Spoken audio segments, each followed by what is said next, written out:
But transitioning into our top five, which really, this whole show's been kind of like a top five segment, but it's fine. Yeah, It's yeah, fun. It's yeah. good stuff.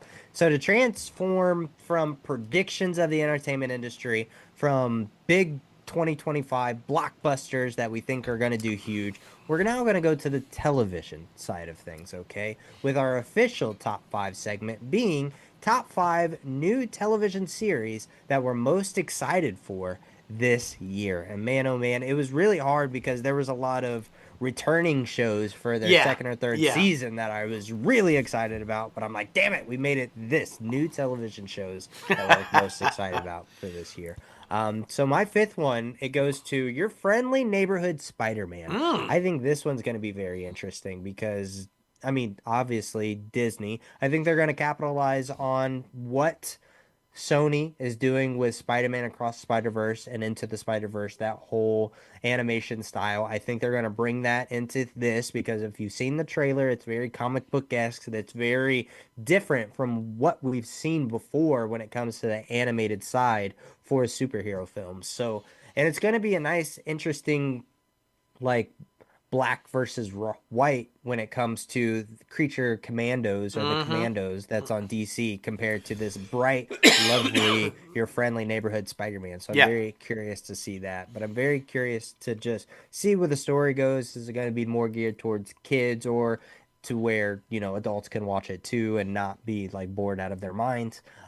So yeah, my number five, your friendly neighborhood Spider-Man. Interesting. And I'm curious to see if audiences will gravitate to it once they find out it's not Tom Holland's Spider-Man. This That's takes right. this Yeah. takes place in an alternate universe and it's Yep. not Tom Holland's Spider-Man. So yeah, how will they be with that? Or, cuz Tom's pretty popular. So and they like that Spider-Man, so we'll see.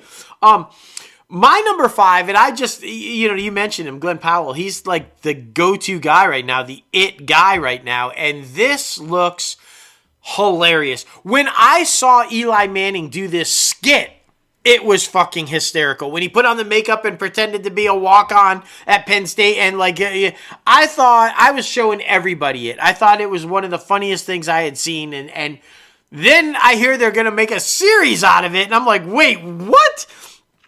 Yeah, if you haven't heard, guys, Glenn Powell has signed on, and they've already shot it, and they've already released some sort of teasers and little trailers for it. Chad Powers. It's going to be an actual series about a guy that's a former athlete that pretends to be a certain person and walks on and tries to get on the team.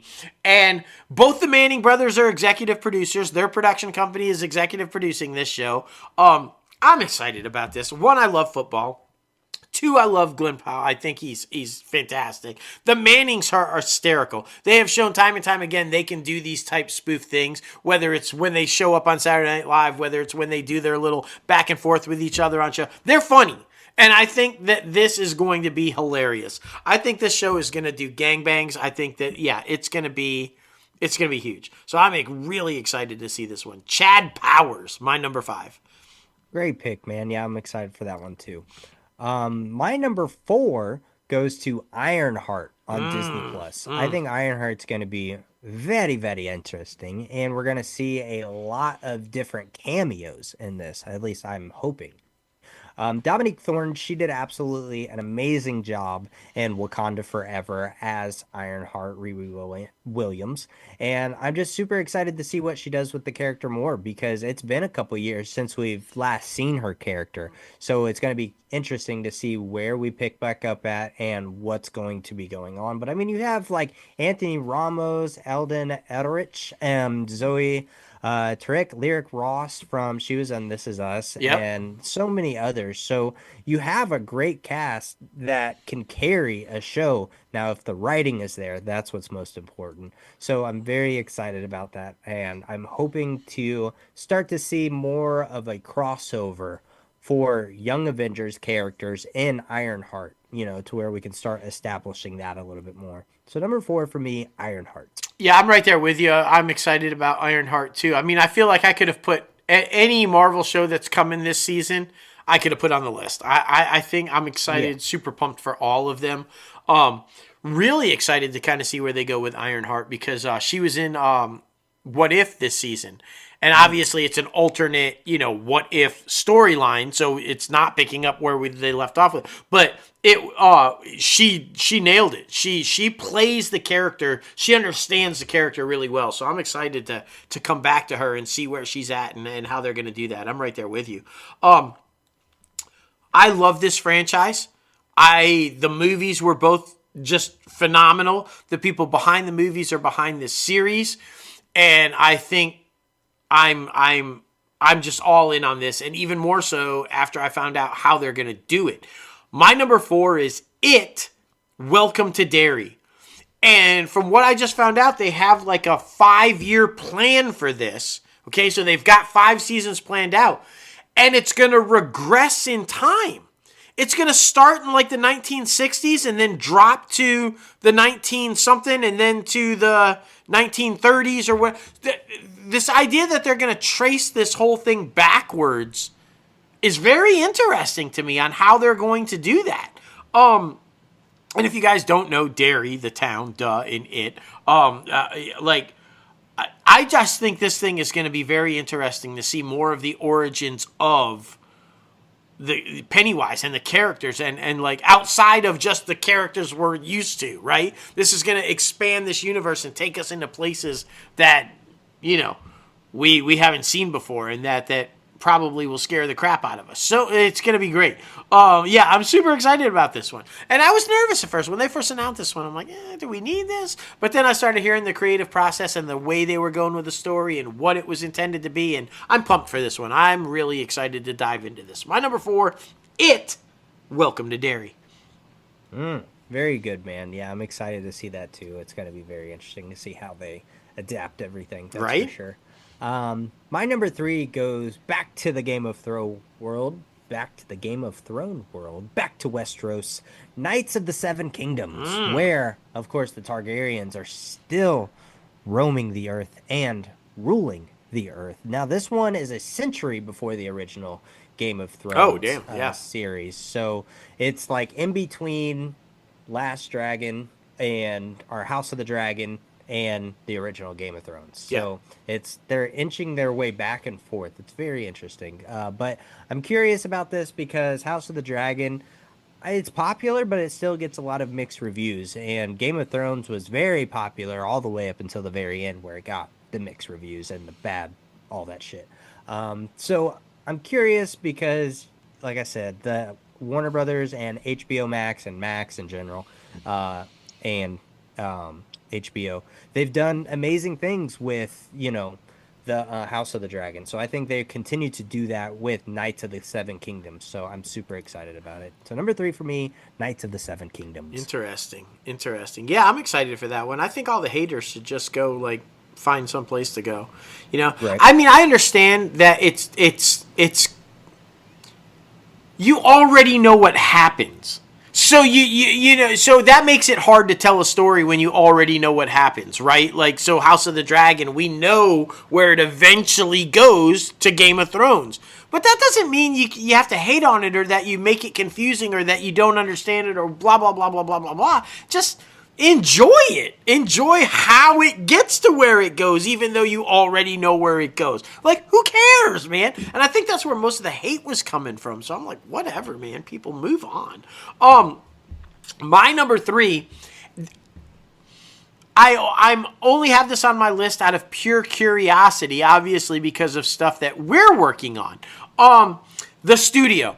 This is Seth Rogen's new show about he's a film executive that's trying to become the head of a studio, and he's not happy with the way that things are, social media, and it's a comedy. It looks like it could potentially be a dramedy, but more so comedy than drama, but definitely looks like it could be a dramedy. I'm just really curious about it. What is his take on it? How does he tell this story? We have a very particular way we tell this story, what we think of this. So it's pure curiosity about why I have this on the list. Will it work with people? Has Seth Rogen kind of run his course too? Because, he's been hit or miss the past few years as well. I'm curious. Do people want to see his take on what he thinks is going on in the industry right now. So the first trailer looked interesting. I thought it looked decent. It definitely addresses some stuff that we address and talk about all the time. So it's gonna be very interesting. Yeah, pure curiosity. That's why it's on my list. Pure curiosity. The studio. It's always fun when there's content about the entertainment industry. We love that stuff. Oh yeah, I mean, yeah. So it's gonna be cool. It's gonna be cool. Number 2 for both of us goes to Suits LA. I mean, come on. This is one of the highly anticipated shows of the year. Of course, we love Stephen Amell and all of the other actors that have been attached to this thing. And I mean, we may or may not have know what the first episode is about. So we're very excited about it. And I mean, industry insiders, man, we have friends everywhere. That's so right. We're very excited about it, and it's going to be a great show. I think it's going to be a hit, especially capitalizing off of the popularity Suits had a nice resurgence on Netflix. So yeah, man, I'm super excited to see where this thing goes and how many seasons it's going to get. Oh, absolutely. And yeah, I would go out and say that this first episode, the pilot episode, will be explosive. Wink. Remember I said that when you watch it. And it's funny because you just said, much like this is based in LA, and it centers around, if you guys are ready for it, the entertainment industry. Mm-hmm. It's a law firm that represents entertainment people. It obviously has other branches, but the main focus is he is in charge of the entertainment industry side, which is odd because he's a prosecutor out of New York who worked with Harvey. So why he transitions to becoming an entertainment attorney at this firm, it's going to be interesting to see how that all plays out. But yeah, I'm excited for this one. I mean, and tragically, John Amos plays a role in the pilot episode and was set to be a recurring character, but obviously, sadly, passed away this past year. So, but they are leaving him in the pilot. They are doing it as tribute, so that'll be nice. But yeah, I was kind of bummed about that because I think the way they were setting up the recurring character with that was going to be really good. It was going to be really good. It was going to kind of be the little guy that's constantly nudging Amell's character, like, come on, man, do the right thing. Come on, man, do the right thing. And it looked like it was going to be a really good dynamic that just sadly is not going to be able to happen. But oh well. Yeah, man, it's crazy. It's crazy. Well, number 1 for me goes to Dexter Resurrection. Yes! Very excited about this. I'm finally on the last season of the original series. Now I have to catch up on all the miniseries, start the prequel, and then watch this thing. But luckily, it says this one's not coming out until June, so I have a lot of time to completely catch up on everything. But I've been loving Dexter. It's a crazy-ass show. You know how shows, like, they have seasons where they kind of, like, drop off with storylines and stuff? That's only happened twice with, in my opinion, where I'm like, what the fuck are they doing here? Right, like, this right. makes no sense. But, I mean, they've done very well. They've kept my attention very attached to the show. I mean, I thought it was going to be a very dark show, in which it is a dark show, but there's a lot of lighthearted moments as well. And I love Michael C. Hall. I think he's an amazing actor and plays the role perfectly because he's kind of creepy. Let's be honest about it. He really is, bro. Like, he's a great actor, though. He's a great actor, and everything he's been through with cancer and coming back from it, it's awesome to see him back in the limelight with his most popular show. And it looks like he's very excited about it, too. So, yeah, number 1 for me, Dexter Resurrection. Oh, man, great choice. And I'm excited as hell to jump on that one, too. I cannot wait. I think it's going to be really good. The casting that they've got in that as the younger versions of, that's, dude. Well, yeah, I mean, the prequel they have right now that's airing is crazy. It's just crazy. The casting they have in that is absolutely wild. I don't know if they're going to have... Like, I mean, they could now. I mean, since it's all under one banner, flashback scenes of the younger version. They could. It's going to be interesting. I think that's the rumor. I'm almost positive that's what I heard. So I think that's going to be really, I don't know. But I would like if they bounce all over the timeline. I think that would be really badass. So we'll see. Mine, this was a no-brainer for me. I have been wanting this back from the second that it went off. And we're finally getting it. My number 1 is Daredevil Born Again. I mean, come on. That Netflix series was like brilliant from start to finish. That's got to be maybe the best live action adaptation of any comic book since Superman the movie. It was just like spot on. They got everything right, and they were not scared to address it in ways, because Daredevil's a very dark comic book. It's set in Hell's Kitchen. It's violent. It's gritty. It's dark. It's dirty. And they went for it, and they nailed it. Casting was beyond perfect. So when the idea, when they had this whole battle, Ike, who's gone now with pelts, see you later, jackass, he ruined the whole thing, and they had that whole dispute, and they couldn't get it for a little while, but now that Marvel has it again, and thank God Iger is back so that we can go back to the Netflix storyline and not, like, yeah, this will be a continuation of the Netflix storyline, but in a whole new way, adding on to and keeping it within the Marvel storyline. I'm just excited as hell for this one, man. Like the whole cast is returning, and it's violent, it's dark, it's gritty. Echo kind of gave us a little hint at that. But yeah. And the love that Vincent and Charlie have for these two characters, and then even you can throw in Deborah and Eldon as far as Foggy and Karen go. The passion that they have for these kids, it just shows. It just comes through. This is such a good show, and I think this born-again version is going to be epic. I cannot wait.